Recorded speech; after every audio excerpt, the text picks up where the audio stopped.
ए भगवान ये पूर्ण कर दो। क्या किया तुमने भगवान के लिए? भगवान ने तुम्हें मानव देह दिया, भगवान ने प्रकृति दी, भगवान ने सब कुछ व्यवस्था की। तुम केवल पापाचरण करो, भगवान तुम्हारी नौकरी करे।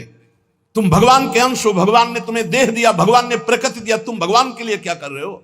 तुम हमारी समाज के लिए जो भगवान ने रचा है उसके लिए क्या कर रहे हो? अपनी वासनाओं की पूर्ति। तो दंड नहीं भोगोगे और क्या भोगोगे? तुम्हारे गाली देने से भगवान कोई छोटे हो जाएंगे? तुम्हारे थूकने से आकाश गंदा हो जाएगा?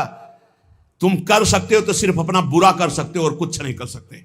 लिख लो हमारी बात। अगर कुछ भी मंगल हो रहा है तो भगवान के बनाए विधान से मंगल हो रहा है। संत समागम, हरि कथा, नाम जप, भगवत आराधना, ये उनकी कृपा से हो रहा है। तुम कर सकते हो तो शब्द लिख लो, केवल अपना बुरा कर सकते हो। वही बुरा कर रहा है, भगवान को गाली दे रहा है, भगवान को नहीं मान रहा, नास्तिकता बढ़ रही, मनमानी भगवान ने मेरा कर्जा नहीं, कर्जा लेते समय भगवान से पूछा था? कर्जा लेते समय भगवान से विनय की थी? धर्म से चला है तू? भगवान की आज्ञा का पालन कर रहा है तू? अरे भगवान तो सबके पिता हैं, परम उदार हैं। गाली देने वाले को भी प्रकृति से नहीं रोकते, इसको श्वास मत लेने देना, ये मुझे गाली देता है। नहीं, अच्छी ऑक्सीजन देते हैं, पानी देते हैं, भोजन देते हैं, उसके लिए पृथ्वी फट नहीं जाती है, उसको भी पृथ्वी अपनी गोद में रखती है। जो भगवान को गाली दे, कैसे नीच बुद्धि वाले अपना काम बनाने के लिए आए हो और अपना काम बिगाड़ रहे हो। जिनसे काम बनना है उन्हीं में नास्तिकता कर रहे हो। कौन है आधार यहां इस जगत का? वही सर्वाधार परमात्मा। तुम अंधे हो, दिखाई नहीं दे रहा? ये सूर्य किसके बल से तेजवान है? ये वायु किसके बल से चलती है? किसके बल से पृथ्वी? आप देखो किसके आदेश से हो रहा है। एक जरा सा झटका आता है, प्रांत का प्रांत चकनाचूर हो जाते हैं। वो सामर्थ्यशाली भगवान है। तुम्हारे कुछ कहने से होगा, चींटी की तरह पिस जाओगे। उसकी शक्तियां अनंत है। होश में अगर जीवन को मंगलमय सार्थक बनाना है तो एकमात्र भगवान की शरण है। और अगर कुछ भी और करोगे तो अपने को बर्बाद करोगे, सिर्फ बर्बाद करोगे, सिर्फ विनाश करोगे अपना, और कुछ मंगल नहीं कर सकते। भगवान का आश्रय ले लो, वो बहुत करुणामय है। ये जो पुरुष चारों वर्ण या चारों आश्रम में है, यदि भजन नहीं करते तो इस बात का दंड मिलेगा कि मानव देह तुम्हें मिला है भगवत प्राप्ति के लिए। देखो, बोले भला पिता अपना बालक का अहित चाहता है? हां, चाहता है। एक पिता के पुत्र ने किसी नाबालिग का बलात्कार करके उसको मार डाला। उससे वो समाचार वाला पूछता है कि आप अपने ऐसे पुत्र के लिए क्या बोलेंगे? तो बोले, यही बोलूंगा कि जल्दी से गिरफ्तार किया जाए और उसको फांसी की सजा दी जाए।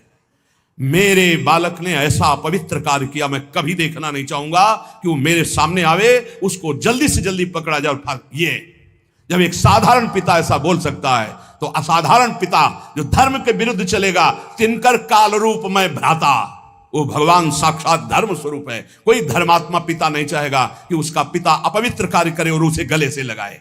फिर भी मेरे भगवान कह रहे हैं, अहम तो हम सर्वपापेभ्यो मोक्षयिष्यामि मा शुचा अपिचेत सुदुराचारो भजते मां मनन्य भाग। महादुराचारी भी हो तो आ जाए कह के कि प्रभु मैं आपका हूं, आपके सिवा कोई मुझे नहीं बचा सकता, तो मैं तुम्हें साधुरेव सम्मन्तव्यः सम्यक व्यवसिता हिस्सा, मैं तुम्हें साधु बनाऊं। फिर भी भगवान को कैसे शब्दों से बोलते, कोई भगवान नहीं। मनमानी आचरण करो, पता चल जाएगा भगवान है कि नहीं। अंतिम समय तक तो पता चल जाए। एक डॉक्टर बोले थे हमसे, जब गंगा किनारे भ्रमण करते थे, बहुत अमेरिका से पढ़ के आए थे, मार विज्ञान छांटते चले जाए, कौन भगवान, कैसा भगवान, क्या। अब गंगा किनारे तो एक अलग रहनी थी, उदासीन ना बोलना किसी से। तो उनसे कहा, नहीं ऐसा अपमान मत करो, भगवान अब कैसे हम तुम्हें छाती चीर के दिखावें कि हैं हम ऐसे जी रहे हैं, ये साधु महात्मा ऐसे जी रहे हैं, केवल हवा में जी रहे हैं, नर्क स्वर्ग की चाल नहीं। लेकिन छाती से कहता हूं, हृदय से कहता हूं, त्रुटि हमारी, करुणा उनकी। अगर कहीं भी हमें कुछ भी असंतोष हुआ है तो मेरे आचरण का, मेरे विचार का, मेरी क्रियाओं का हुआ है, और उनकी कृपा का वार पार नहीं। अपार करुणा करुणालय। और मिलना, तुम बहुत दूर हो हमसे, तुम दूर हो, लेकिन मेरे प्रिया प्रीतम मेरे से दूर नहीं। अब वो कोई ऐसी दूरबीन नहीं कि मैं तुम्हें दिखा सकूं कि देखो। ये हम कोई प्रमाण तुमसे नमस्कार नहीं चाहने के लिए कह रहे, ये इसलिए कह रहे कि प्रभु कितना प्यार करते, तुम्हें कैसे बताऊं। हजारों प्राण हो तो न्यौछावर कर दे, ऐसा प्यार करते हो। ऐसे नहीं को स्वप्न में आके प्यार करते हो, भाव में आके प्यार करते हैं। जैसी भावना करोगे वैसे ही तुम्हें अनुभव कराएंगे। वो है, प्रत्येक कण में है, प्रत्येक क्षण में वो मेरे साथ है। ऐसा बिल्कुल माइक से कह रहा हो, आचार्य बल से, गुरु बल से, कि विश्वास करो वो केवल ध्यान का विषय नहीं है, वो केवल भजन का विषय नहीं है। वो मित्र की तरह मिलते हैं, वो संभाषण करते हैं, वो साथ खेलते हैं। पर ये बात वही देख सकता है जो उन तक पहुंच चुका है, जो उनके चिंतन में तन्मय है। अन्यथा ये मायाकृत नेत्रों से बात नहीं देखी जा सकती। इसलिए उसका पतन निश्चित है जो मनुष्य शरीर पाकर के भजन नहीं करता है। भगवान ने केवल भजन के लिए दिया है। दुष्यंता पर कायेषु स्वात्मानम हरिमीश्वरम मृतकेशानुबंधेस्मिन् बद्ध स्नेहा पतंत्यधः। भाई शरीर का अभिमान मत करो, ये मरा ही मरा, अभी मरा या कल मरा, मरा ही है पक्का। मृत्यु प्रतिपल साथ है। ये शरीर मृत शरीर समझो, कब छूट जाए कुछ पता नहीं। इसके संबंधी भी छूट जाएंगे। इस शरीर से प्रेम गांठ करने का मतलब है नरक यात्रा तय करना। इसलिए इससे ज्यादा प्यार मत करो। इसे खूब कई बार हमने प्रार्थना की साधकों से, इस शरीर को ऐसा समझो जैसे कंजूस मालिक बेईमान नौकर से काम लेता है, ऐसे ले। इससे इसको छूट दे दी तो ये पूरी की पूरी जिंदगी बर्बाद कर दे। इसे बेईमान जैसे नौकर ना हो। ईमानदार नौकर अपने आप काम करता है, ये अपने आप नहीं करेगा। बेईमान नौकर जो आराम करना चाहता है, तो लगाओ काम में 4 घंटे, 124 घंटे में 20 घंटे इसको संसारिक काम, साधना के काम, भजन कार्य, आनंद समेट लो। यहां कमाने आए हो, यहां कोई तुम्हारा घर नहीं, कोई मकान नहीं, कोई दोस्त नहीं, कोई परिवार नहीं। ये परदेश है स्टेशन जैसा। तुम्हारी टिकट कटी, भागे, पूछोगे भी नहीं कि ये पत्नी तुम कैसे रहोगे, ये बच्चों तुम कैसे रहोगे। नहीं, चले गए, दोबारा कभी देखने को नहीं मिलेगा। न तुमको वो, न वो तुम्हें, कभी नहीं मिलेगा। ये ऐसा माया का जादू का खेल, सत्ता ही खत्म हो जाती। इसलिए हे भाई, इस शरीर में रहने वाले अपने स्वरूप को जान लो और किसी से भी द्रोह मत करो। वो मूर्ख हैं जो इस अपने शरीर को तो अमर मानते हैं, दूसरे शरीरों को मारकर खाते हैं मांस। देख लो, ये ऋषि मुनियों की वाणी है। आत्मस्वरूप को पहचान लो, वही आत्मा चीटी में, वही सर्वत्र भगवान है।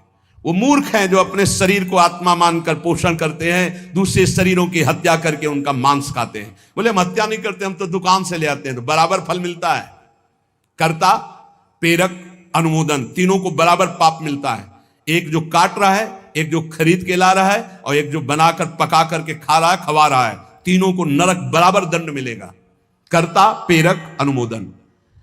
ये कैवल्यम संप्राप्ता ये चातातिश्च मूढ़ताम त्रैवर्गिका क्षणिका आत्मानम घातयन्ति ते। जो लोग ये भगवत प्रदत्त शरीर प्राप्त करके कैवल्य परम पद प्राप्त नहीं कर लेते और ज्ञान बघाड़ते रहते हैं, वो पूरे ज्ञानी भी नहीं है और पूरे मूर्ख भी नहीं है। उनकी बड़ी दुर्दशा होती, ना इधर के रहते ना उधर के रहते, मजरे ढो। सदैव वो अर्थ, काम, वासना इन्हीं में फंसे रहते हैं। एक क्षण के लिए उनको चैन, शांति नहीं मिलती। जो मनुष्य शरीर पाकर अपना उद्धार नहीं कर लेता, वो अपने पैरों में मानो अपने हाथ से कुल्हाड़ी मारकर काट रहा है। वो आत्मघाती है, वो दुर्गति को प्राप्त होता है। एत आत्महनो अशांता अज्ञाने ज्ञान मानिनः सीदंत्य कृत कृत्या वही काल ध्वस्त मनोरथा। ऐसे जो ज्ञान बगाड़ते रहते हैं और ब्रह्मबोध नहीं किया, निरंतर भजन नहीं करते, इनको आत्मघाती कहते हैं। जानते हैं पर मानते नहीं हैं। ये इन आत्मघातियों को कभी शांति प्राप्त नहीं होती, इनकी कर्म परंपरा कभी नष्ट नहीं होती। काल भगवान सदा सर्वदा इनके मनोरथों पर पानी फेरते रहते, हृदय की जलन विषाद कभी मिटने को नहीं होती।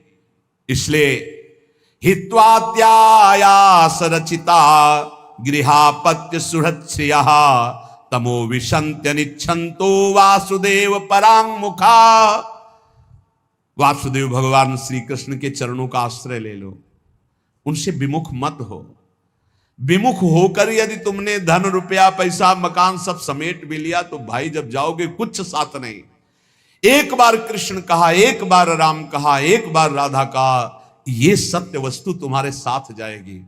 इसलिए बार बार राम राम, कृष्ण कृष्ण, हरि हरि, राधा राधा बोलते हुए अपना काम करो तो तुम्हारा लौकिक भी पुष्ट और पारलौकिक भी पुष्ट हो जाएगा।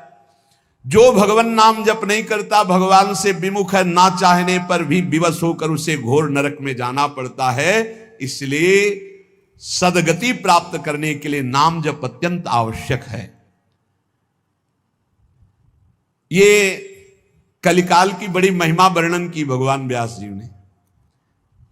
जो फल सतयुग में 10,000 वर्ष ब्रह्मचर्य रहकर दोनों हाथ उठाकर दाहिने पैर के अंगूठे के बल खड़े होकर भजन करने से मिलता था, ध्यान दीजिए कितना कलयुग का कृपा प्रसाद है। कलयुग को बहुत बुरा कहा जाता है, तो ये बात पक्का समझो, दो पक्ष सब में होते हैं, कृष्ण पक्ष और शुक्ल पक्ष, एक अंधेरे का पक्ष, एक प्रकाश का। तो कलयुग में दो पक्ष हैं। एक अंधेरे का पक्ष अगर भगवान से विमुख हो तो नष्ट कर देगा। यहां कह रहे हैं भगवान महर्षि वेद व्यास देव जी, यत् कृते 10,000 हायनेन तत् द्वापरे तश्च मासेन होरात्रेण तत्कलौ तपसौ ब्रह्मचर्यस्य जपादेश्च फलम द्विजा प्राप्नोति पुरुषस्तेन कलिसाध्यति भासितम। सतयुग में 10,000 वर्ष ब्रह्मचर्य से रहकर दाहिने पैर के बल अंगूठे के खड़े होकर दोनों हाथ उठाकर मंत्र जपने से जो फल मिलता था, वह त्रेता में 1 वर्ष ऐसी साधना, द्वापर में 1 मास 1 महीने, और कलयुग में 24 घंटे नाम कीर्तन करने से वो फल प्राप्त हो जाता है। सतयुग में 10,000 वर्ष तक, सोचो कितना बड़ा। कलयुग जैसा कलयुग समझुग आन नहीं, जो मन कर विश्वास, जो नर कर विश्वास। बहुत बड़ा लाभ कलयुग, 24 घंटे नाम कीर्तन से वो फल मिलेगा, जो बड़ी बड़ी तपस्याओं से, बड़ी बड़ी साधनाओं से। बोले सतयुग बहुत श्रेष्ठ है, द्वापर त्रेता बहुत श्रेष्ठ है, हमें लगता कलयुग बहुत श्रेष्ठ है। धन्य है कलयुग जो 24 घंटे नाम कीर्तन से वो हजारों वर्ष की तपस्या का फल प्राप्त करा दे। भगवान व्यासदेव जी कहते हैं, मैं कलयुग की पूजा करता हूं, मैं उसे सर्वश्रेष्ठ कहा कि सतयुग में ध्यान, त्रेता में यज्ञ, द्वापर में देवार्चन, ध्यायन कृते यजन यज्ञ त्रेतायाम द्वापरेर्चयन यदापनोति तदापनोति कलौ संकीर्त केशवम। जो सतयुग में ध्यान से, त्रेता में यज्ञ से, द्वापर में पूजा करने से मिलता था, कलयुग में केवल नाम कीर्तन से फल मिल जाता है। इसीलिए नाम संकीर्तनम यस्य सर्व पाप प्रणाशनम। कलयुग में सबसे बड़ी साधना नाम जप करो, नाम कीर्तन करो, लीला चरित्र गाओ, लीला चरित्र सुनो। जो इस कलयुग में अपना कल्याण नहीं कर पाया तो फिर और युग में कल्याण करना बड़ा कठिन। अंगूठे के बल खड़े होके देखो, कई मिनट खड़े रहोगे। ऐसे उपमन्यु आदि बड़े बड़े महात्माओं के चरित्र आते हैं, 1,000 वर्ष, 10,000 वर्ष ऐसे। अरे यही सौभरी ऋषि यमुना में डुबकी लगा के भजन करके देखो, कई मिनट करोगे। जल को स्तंभित कर दिया, समाधिस्थ हो। ऐसे ऐसे महात्मा, अपने लोग महात्मा कहते हैं अपने को। डुबकी लगा के 2 मिनट नहीं रुक सकते नीचे, वो समाधिस्थ है। मछली को देख के 50 ब्याह करते हो, तुम मोबाइल में देख के क्या करोगे, तुम्हारे हो क्या होगा। इसीलिए बहुत होश में, कलयुग में बहुत मानता है भगवत प्राप्ति की, बहुत सुविधा है भगवत प्राप्ति की, होश में हो जाओ तो। पर ये होश रहने नहीं देता। ये किसके होश उड़ाता है, इसका प्रवेश कहां है, बता चुके कई बार। मदिरा पान करने वाला, मांस खाने वाला, पराई स्त्री से व्यभिचार करने वाला, और स्वर्ण चोरी करने वाला, जुआ खेलने वाला, छल झूठ कपट रजोगुण, ये सब इसके स्थान है। नाम जप करो, पवित्र भगवत प्रसाद पाओ। कहां कलयुग है, आनंद ही आनंद। बोलो यहां कितनी देर कलयुग लगा तुम्हारे ऊपर, आनंद ही आनंद है। कलयुग समझुग आन नहीं, जो नर कर विश्वास, गाय राम गुण गण विमल भवबिन तरह प्रयास। कितना बड़े कलयुग, केवल नाम आधारा, कोई बात और हो ना हो, राधा राधा राधा, पार हो गए। सुखस्यांतरम दुखम दुखस्यांतरम सुखम पर्यायेणोपसर्पन्ते नरम नेमिमरा इव। भाई जैसे रात के बाद दिन आता है, दिन के बाद रात आती है, ऐसे तुम सुख में हो तो दुख आने वाला है, तैयार हो जाओ। और दुख में हो तो सुख आने वाला है। सुखम शांतरम दुखम दुखश्यांतरम सुखम, भगवान व्यासदेव जी कह रहे हैं। ये पक्का तुम्हारे पूरे जीवन क्रम लगा रहेगा, क्योंकि तुम्हारा प्रारब्ध रच चुका है। सुख के बाद दुख, दुख के बाद सुख, ऐसा चलेगा। ये चक्र की तरह चलता रहता है। इसलिए तुम सुख में भूलो नहीं और दुख में प्रभु को भूलो नहीं। नाम जप निरंतर करो तो सुख दुख से परे हो जाओगे। जातस्य नियतो मृत्यु पतनम च तथोन्नते विप्रयोगावसानस्तु संयोगा संचयः क्षयः विज्ञायना बुधा शोकम न हर्षमुपयान्ति ये तेषामेवे तरे चेष्टाम शिक्षन्ता सन्ति तादृशा। हे भाई, मेरी बात सत्य मान लीजिए। जातस्य नियतो मृत्यु, तुम्हारा शरीर जन्म लिया है ना, मरेगा पक्का।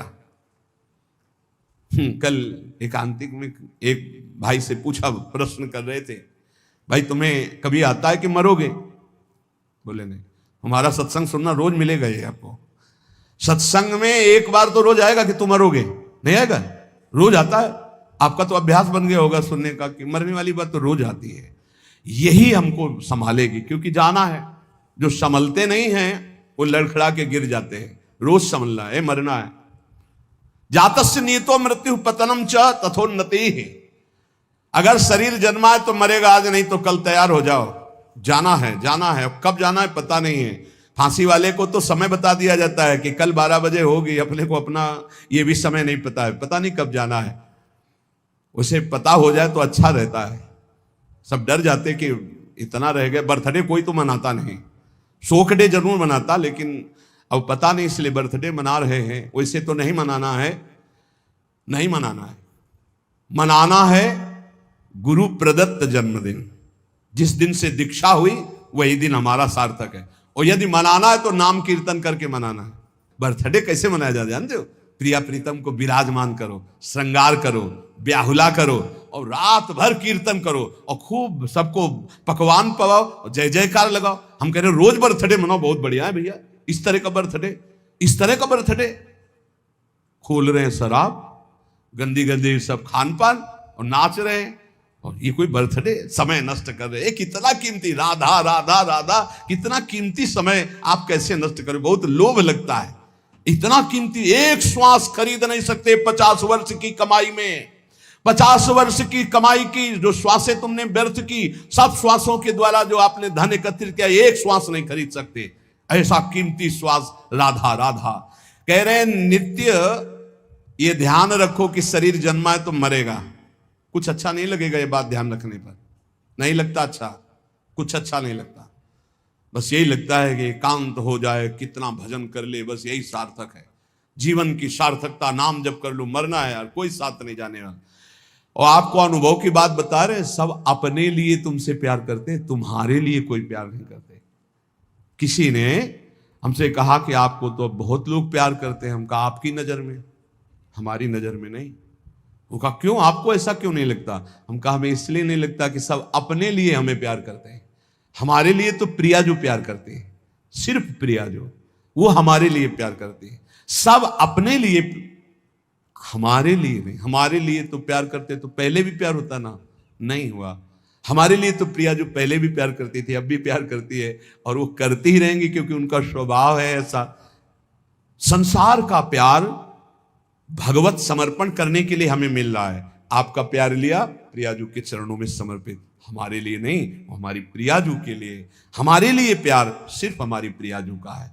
आप प्यार करते हैं प्रियाजू के लिए, आप प्यार करते हैं, उस प्यार को प्रियाजू के चरणों में हम चढ़ाते हैं। वो प्यार मेरे लिए नहीं, वो प्रियाजू के लिए, जिससे आपको प्रियाजू कृपा करके प्यार करें, आपका दुख नाश करके परम सुख प्रदान करें। तो हे भाई, जिसका जन्म हुआ उसकी मृत्यु निश्चित है, और जिसकी आज उन्नति है कल उसकी मृत्यु, उसका विनाश, उसका पतन। यही खेल है मृत्यु लोक का। ये बात परसों सत्संग में कही थी। पहले ये नहीं था और बाद में भी ये नहीं रहेगा। हे अर्जुन, ये बीच में दिखाई दे रहा है, इसलिए इस पर विश्वास नहीं। कभी भी उन्नति को उन्नति रूप में स्थायी कहीं नहीं पाया गया। वो अवनति में आई। कभी भी अवनति सदैव अवनति नहीं बनी रहती, वो उन्नति को प्राप्त होती। एक चक्र चल रहा है, इसलिए अभिमान मत करो, फूलो मत, निरंतर भजन परायण रहो। मोहाद अधर्म या कृत्वा पुनः समनुतप्यते मना समाधि संयुक्तो नशा सेवते दुष्कृतम। ये जो मोहवश अपने शरीर को अविनाशी मान करके पापाचरण करते हैं, ये सच्चे हृदय से प्रायश्चित कर ले, नहीं तो नष्ट हो जाएंगे। हर पाप बम की तरह जमा हो रहा है तुम्हारा, जब फूटेगा ना बिल्कुल नष्ट कर देगा, किसी काम का नहीं रखेगा। जो जो तुम जान रहे हो कि पाप हो रहे हैं, इनका फटाफट प्रायश्चित कर लो, पाठ के द्वारा, भजन के द्वारा, संत महापुरुषों की सलाह के द्वारा उनको नष्ट कर दो। नहीं, वो जब वृक्ष रूप हो जाएंगे तब फिर तुम नष्ट नहीं कर पाओगे। एकाग्रता पूर्वक देखो तुमसे कौन कौन पाप हो रहे हैं, वर्तमान में कौन कौन पाप हुए हैं, उन पापों का क्या प्रायश्चित है, उनका प्रायश्चित कर लो। यथा यथा मनस्तस्य दुष्कृतम कर्म गर्हते तथा तथा शरीरम तु तेना धर्मेण मुच्यते। जैसे जैसे आप जलोगे अंदर से, अरे कैसे पाप हो गया, कैसे हटे, हे भगवान मैं बहुत परेशान हूं, ये नीच मन मुझे बहुत जला रहा, रो लिया, पाप नष्ट हो गया। ड्रामा नहीं, असलियत में जैसे जैसे तुम उस पाप कर्म की निंदा करोगे, अंदर से धिक्कार है, धिक्कार है, कैसे हो गया मेरे से, प्रभु कैसे हो गया, नाथ मुझे बचाओ, ये अंदर जलोगे तो कह रहे हैं वो पाप कर्म नष्ट होना प्रारंभ हो गया। त्यों तुम्हारा शरीर निर्मल होना शुरू हो जाएगा। और यदि प्रायश्चित नहीं किया तो शरीर दंड मिलेगा। इसीलिए जैसे कोई तुम्हारी निंदा कर रहा है, कोई तुम्हारा अपमान कर रहा है, तुम्हारा मन जल रहा, सह लो, तुम्हारे पाप नष्ट कर रहा है वो। बड़ी कृपा है उसकी हमारे ऊपर कि बिना शारीरिक दंड के वो मन को जला करके हमारे पापों को भस्म कर देता है। यदि आपने प्रायश्चित नहीं किया, आपने पाठ जप तप के द्वारा पाप को नष्ट नहीं किया, तो वो दंड देगा। एक और उपाय बता रहे हैं, यदि विप्रा कथयते विप्राणाम धर्मवादिनाम ततो अधर्म कृतान क्षिप्रम अपराधात प्रमुच्यते। यदि ब्रह्म ऋषि कोई महात्मा, एक तो सुनेंगे ही नहीं, और यदि वो आपकी बातें सुन लें कि आप उनसे कह दें कि मैंने ये पाप किया है, अब इसका क्या प्रायश्चित है, यदि वो कह दे जाओ ऐसा कर लो, तो उसी कृत्य से आपका सारा पाप नष्ट हो जाएगा। अगर वो ये कह देते हैं अरे कुछ नहीं करना, सब ठीक हो जाएगा, जाओ, बिना कुछ किए सारे पाप नष्ट हो जाएंगे। इतनी महिमा गुरुदेव की, ब्रह्म ऋषियों की। यदि विप्राह कथयते विप्राणाम धर्मवादिनाम ततो अधर्म कृतात विप्र अपराधात प्रमुच्यते। वो अपराध रहित हो जाएगा। अगर वो कह दे जाओ जाओ, अच्छा कुछ नहीं, सब ठीक हो जाएगा, बिल्कुल उसका कोई प्रायश्चित नहीं करना पड़ेगा और कोई कर्म वो दंड नहीं देगा, पर दोबारा नहीं होना चाहिए। एक ध्यान रखिए, क्षमा उसी का होता है जो पुनः नहीं करता हो, अगर पुनः करता है तो फिर वो मिल जाता है। प्राण यात्रा निमित्तम च व्यंगरे भुक्तवज्जने काले प्रशस्त वर्णानाम भिक्षार्थी पर्यटेत गृहान। विरक्त उपासक को चाहिए कि अपने जीवन यापन के लिए केवल उतनी ही भिक्षा ग्रहण करे जिससे पेट पोषण हो जाए, बस। ये आप लोगों के लिए बहुत बढ़िया है। देखो, किसी से मांगना नहीं, कोई संग्रह नहीं, कोई परिग्रह नहीं, रोज का रोज जो श्री जी का प्रसाद खाओ, रात दिन भजन करो, काहे प्रपंच में फंसते हो। ये रुपया, ये मोबाइल, ये संसारी लोगों से मिलना जुलना, ये गुरु कृपा से ही बचा जा सकता है, अन्यथा भारी प्रपंच है। रुपये में एक भारी दोष है, 99 का चक्कर नहीं हटता रुपये में, ये भारी दोष है। 100 जमा हुए तो 110, 120, 130 जमा करते करते मर गया, चवन्नी खर्चा नहीं किया, नरक गया। बहुत बहुत विचित्र है। भगवान बचावे। जैसे कंचन दलदल वैसे कामिनी दलदल वैसे कीर्ति दलदल। इन दलदलों में जो गिरा तो गुरु कृपा बचाए तो बचाए, नहीं निकल पाना मुश्किल है। बहुत खतरे का दलदल है, ऊपर से एकदम रोड जैसा दिखाई देता है और गए तो बस निकलने लायक नहीं रहोगे। कंचन कामिनी कीर्ति का दलदल। जीवन निर्वाह के लिए बस उधर में डाल लो, खूब डट के भजन करो, भगवत प्राप्त हो जाओ। जितना कम से काम चला लो उतना ही अपना भजन बचा लो। एक बार गिरिराज जी में जब पूज्य पंडित गया प्रसाद जी की समाज तो गुरुदेव भगवान ने कहा, इनका प्रकाश जानते हो क्यों हुआ? 45 वर्ष की अवस्था में गिरिराज जी महाराज के समीप विरक्त होके रहे, पर जिस दिन से विरक्त हुए उस दिन से कभी पैसा नहीं छुआ बाबा ने, कभी बाबा ने स्त्री स्पर्श नहीं किया, कभी बाबा ने प्रणाम नमस्कार स्वीकार नहीं किया। कंचन कामिनी कीर्ति तीनों पर विजय प्राप्त की हुए होने के कारण बहुत जल्द 45 वर्ष गृहस्थी में रहे, बहुत जल्दी इतना प्रकाश हुआ वैराग्य का। भाई जी जब पधारे थे तो बाबा को ऐसे दिव्य देह में दिखाई दे रहा था, भाई जी जा रहे, पंडित गया प्रसाद जी महाराज, एक काहे को अपना भजन बिगाड़ो, गुरु कृपा से भरण पोषण हो रहा, चकाचक खूब भजन एकत्रित करो, जितने से उदर पोषण हो जाए उतने ही भोजन पर अधिकार रखो, खूब भजन करो। भिक्षा अन्न है, ये आकाश वृत्ति से यहां आता है, वैसे भी भिक्षा तेहरा से मांग के रोटी लाई जाती। खूब भजन करो भाई यार, डट के, भजन ही जीवन का सार है। भिक्षा मिले तो हर्ष और ना मिले तो शोक ना करे। यहां ना मिलने का तो सवाल ही नहीं रह गया, वो तो अपने लोगों के जीवन में था। गंगा किनारे कई कई दिन जब गंगा जल से केवल उधर पोषण हुआ, और जैसे कोई बारी लगाने वाले ऐसे टिफिन खोल रहे हैं और अपना पार हैं, तो ऐसे दृष्टि जाती तो मन कहता बड़े भाग्य हैं उसके, ऐसा जीवन रहा है। बोले किसी के भी प्रति ना आदर सत्कार मिलने पर प्रियता और ना अपमान घृणा होने पर नफरत। मान लो कोई हमारा अपमान कर रहा है, घृणा कर रहा है, तो हमारे अंदर नफरत ना आवे उसके लिए। कोई बड़ा आदर सत्कार कर रहा है तो कोई प्रियता ना आवे। ऐसे भगवत मार्ग में रोज का रोज ये अमृत में वचन सुन रहे हो, ये बहुत अमृत प्राप्ति कराने वाले हैं। यदा यदा हि पाखंड वृत्ति रत्रोपलक्ष्यते तदा तदा कलेर बुद्धि रनुमेया विचक्षणे। अब कलयुग का दोष कह रहे हैं, यदि पाखंड थोड़ा भी स्वीकार किया तो कलयुग तुम्हारी बुद्धि में सवार होकर नष्ट कर देगा। यदा यदा ही पाखंड वृत्ति रत्रोपलक्ष्यते, दिखाई भी दिया जरा सा पाखंड तो कलयुग सवार हो जाएगा। पाखंड जो है नहीं वो नाटक करना नहीं, बिल्कुल नहीं होना चाहिए। नाटक बिल्कुल नहीं होना चाहिए। नाटकबाजी तो भक्ति में होना ही चाहिए। बहुत बड़ा ये दंभ पाखंड रोग है, भक्ति को पूरा का पूरा रुग्ण कर देता है। दिखावटी नहीं होना चाहिए कुछ। प्रभु सब कुछ जानते हैं यार, किसको दिखाना है, क्या दिखा। अच्छा सामने वाला दे भी देगा तो क्या, प्रणाम नमस्कार रुपया पैसा, इसके लिए भक्ति ही कर रहे हो तो हरि लक्ष्मीपति, दूसरे से क्या चाहिए। अगर जरा भी पाखंड हुआ तो कलयुग तुम्हारी बुद्धि को ग्रसित करके अनुमान भी नहीं लगा सकते कि कितना भ्रष्ट कर देगा। यदा यदा सताम हानिर्वेद मार्गानुसारिणाम तदा तदा कलेर वृद्धि रनुमेया विचक्षणई। जब जब तुम वैदिक मार्ग का उल्लंघन करोगे, साधु पुरुषों की आज्ञा का उल्लंघन करोगे, तभी तुम्हारी हानि करने वाला कलयुग तुम्हारी बुद्धि पर सवार होकर तुम अनुमान भी नहीं कर सकते कि तुम्हें कैसा भ्रष्ट कर देगा। प्रारंभाश्चा वशीदंती यदा धर्म कृताम नृणाम तदानुमेयम प्रधान्यम कलेर विप्रा विचक्षणैर। जब कोई धर्मात्मा अधर्माचरण की तरफ जाने लगता है, सोई कलयुग उसके ऊपर अपना प्रभाव डाल देता है। जब कोई विद्वान कलयुग से ग्रसित हो जाता है तो उसके आचरण उल्टे होने लगते हैं।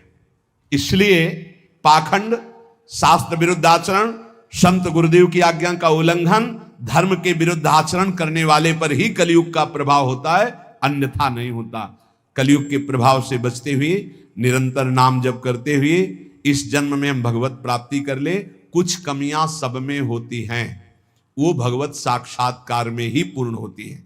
जहां भगवत साक्षात्कार हुआ उन कमियों का नाश हो जाता है। इसलिए उपासक को हर कदम जिन जिन कमियों को जानता जाए उनको छोड़ते हुए आगे तन्मयता पूर्वक बढ़े। हमारे दो पक्ष हैं, एक है हम और हमारे गुरुदेव, और एक है हमारी इंद्रियां और मन, माया। ये हमको गिराने की चेष्टा करती है, और गुरुदेव हमारे हमको जो उपदेश करते हैं वो इन पर विजय प्राप्त कराने। कभी कभी इनका पक्ष जोर हो जाता है और हम हार जाते हैं, तो हमें निराश नहीं होना। हमें ठीक जैसी आज्ञा वैसे ही चले तो फिर हम बलवान होकर जीत जाएंगे। और इस जन्म में मुझे भगवत प्राप्ति करना ही, किसी भी तरह रुकना तो है नहीं। हम चाहे जितना कीचड़ में सन जाए, हमें रुकना नहीं, हमें चलना ही चलना है। क्योंकि ये शरीर छूटा तो अब और किसी शरीर में भगवत भजन बने ऐसी कोई संभावना नहीं, बड़ा डर लगता है। अब इस शरीर से भजन करके भगवत प्राप्ति करना ही है, इसलिए सबसे प्रार्थना है। भजन का तात्पर्य है नाम जप, राधा राधा राधा। कोई पैसा नहीं लगता, कोई मेहनत नहीं, धीरे धीरे जबान हिलाओ, राधा राधा राधा, अपना कार्य करते रहो, इसी से भगवत प्राप्ति हो जाएगी। श्री राधा वल्लभ लाल की।